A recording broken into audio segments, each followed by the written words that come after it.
चिड़िया अपनी माँ से बिलक बिलक कर रोए जा रही थी। माँ, हमें बाबा छोड़कर क्यों चले गए? माँ बोलो ना। टुनटुनी, तेरे बाबा की बीमारी ने और हमारी गरीबी ने उनकी जान ले ली। मेरी बच्ची चुप हो जा। अगले दिन हरी काकी, मेरी छोटी सी बच्ची टुनटुनी बार बार अपने बाबा को याद करके रोई जा रही है। कैसे संभलेगी मेरी गुड़िया? थोड़ा वक्त लगेगा टुनटुनी को संभलने में। बाकी फैक्ट्री से मैनेजर का फोन आया था, मैंने बता दिया है, तो 1-2 दिन में फैक्ट्री जाएगी। टुनटुनी थोड़ा सा संभल जाए तो मैं चली जाऊंगी। टुनटुनी चिड़िया अपनी बाबा की मौत के बाद बहुत सदमे में आ गई थी, पर अभी शायद उस छोटी सी चिड़िया पर दुखों का एक और पहाड़ टूटना बाकी था। टुनटुनी बिटिया, जल्दी मेरे साथ चल, हमें हॉस्पिटल जाना है। हरी काकी, हॉस्पिटल क्यों? क्या हुआ है? टुनटुनी, तेरी माँ का एक्सीडेंट हो गया है। वो केमिकल फैक्ट्री में काम करते हुए अचानक केमिकल लीक हो गया। अब तेरी माँ उसकी चपेट में आ गई है। डॉक्टर उन्हें देख रहे हैं। डॉक्टर, मेरी माँ कैसी है? टुनटुनी बिटिया, तुम्हारी माँ की आंखों की रोशनी हमेशा के लिए चली गई है। केमिकल उनकी आंखों में चला गया, जिसकी वजह से उनकी आंखें खराब हो गई। माँ, ये सब क्या हो गया? माँ, पहले बाबा मुझे छोड़कर चले गए, अब आपके साथ ये हादसा हो गया। टुनटुनी चिड़िया फूट फूट कर रोने लगती है। कुछ समय बाद टूनी चिड़िया हॉस्पिटल से घर आ जाती है और वो बहुत ही उदास रहने लगी थी। ये लो माँ, मैं आपके लिए अपने हाथों से चाय बना कर लाई हूँ, और ये बिस्किट भी खा लो, फिर आपको दवा भी तो खानी है। अरे, आप फिर रोने लगी। डॉक्टर ने आपको कहा है ना, अभी आपकी आंखों की जख्म कच्चे हैं। मेरी बेटी, इतनी छोटी सी उम्र में तुझ पर कितनी जिम्मेदारी आ गई हैं। माँ, आप ही तो कहती हो जीवन का नाम ही संघर्ष है। वैसे अब दवाई लो, मैं थोड़ी देर में आती हूँ। हरी काकी के पास जाकर एक बार पूछती हूँ। वो बोल रही थी कि काम के लिए किसी से बात करेंगी। आओ टुनटुनी चिड़िया, मैं तुम्हारी ही राह देख रही थी। ओ बबली कबूतरी चूड़ी वाली से मेरी बात हुई है। मैं तुम्हें रोज उससे चूड़ी दिलवा दिया करूँगी, तुम उन्हें बेचकर कुछ पैसे कमा पाओगी।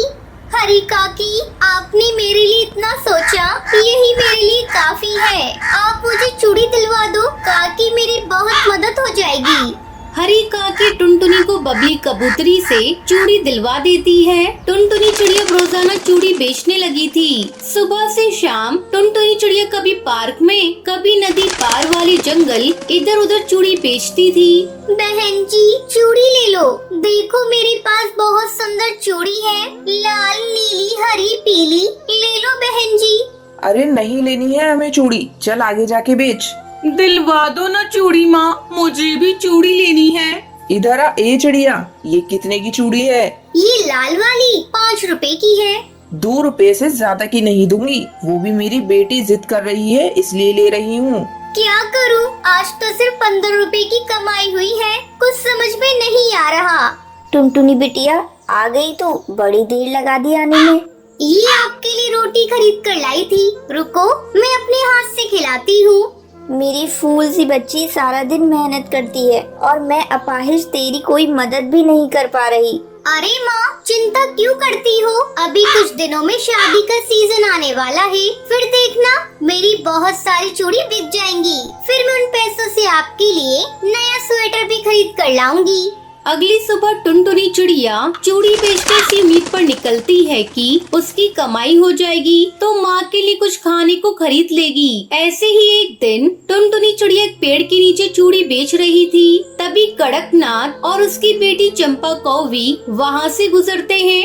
बहन जी, चूड़ी ले लो, देखो मेरे पास कितनी सुंदर चूड़ी है, लाल, नीली, पीली चूड़ी ले लो। इस गरीब बदबूदार चिड़िया को रास्ते से हटाओ, इस चिड़िया से मुझे कोई चूड़ी नहीं लेनी।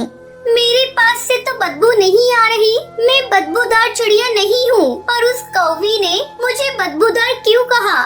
चंपा बेटा, किसी से ऐसे बात नहीं करते, चलो माफी मांगो। मैं नहीं मांग रही इससे माफी।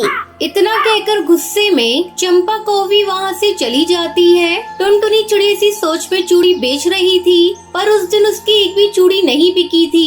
एक दिन टुनटुनी चिड़िया एक पेड़ की डाल पर थक कर बैठ जाती है। टुनटुनी की आंख लग जाती है। थोड़ी देर बाद चंपा कौवी उसके पास आती है, लेकिन टुनटुनी सोई हुई थी और उसकी चूड़ियाँ उसके पास ही रखी थी। तभी चंपा कौवी सोचती है, इसने मुझे मेरे पापा से डांट पड़वाई थी, आज मैं इसकी चूड़ियों को ही तोड़ देती हूँ।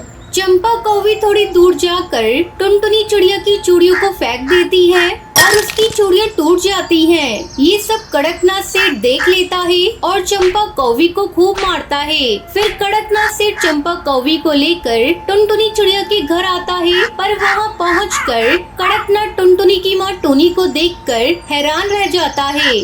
टूनी, टुनटुनी तुम्हारी बेटी है? तुम्हारे साथ इतना कुछ हो गया और मुझे पता भी नहीं चला। ये तो भाई की आवाज लग रही है। भाई, उस दिन फैक्ट्री से मेरी आंखों की रोशनी चली गई। उसके बाद मैंने कई बार आपसे बात करने की कोशिश की, पर मेरी आपसे बात नहीं हो पाई। टूनी, तुम्हारे साथ इतना बुरा हुआ ये मैं नहीं जानता था। चंपा, तुम भी टुनटुनी से माफी मांगो। देखो, ये छोटी सी बच्ची अपने परिवार को चलाने के लिए रोजाना चूड़ी खरीद कर बेचती है और तुमने इसका कितना नुकसान कर दिया।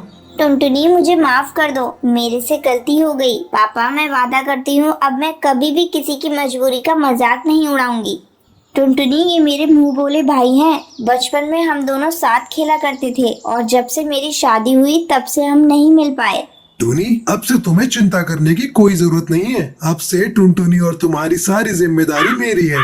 अब टुनटुनी अच्छे स्कूल में पढ़ने लगती है और धीरे धीरे टूनी चिड़िया की आंखों की रोशनी भी आ जाती है। फिर सभी खुशी खुशी एक साथ रहने लगते हैं।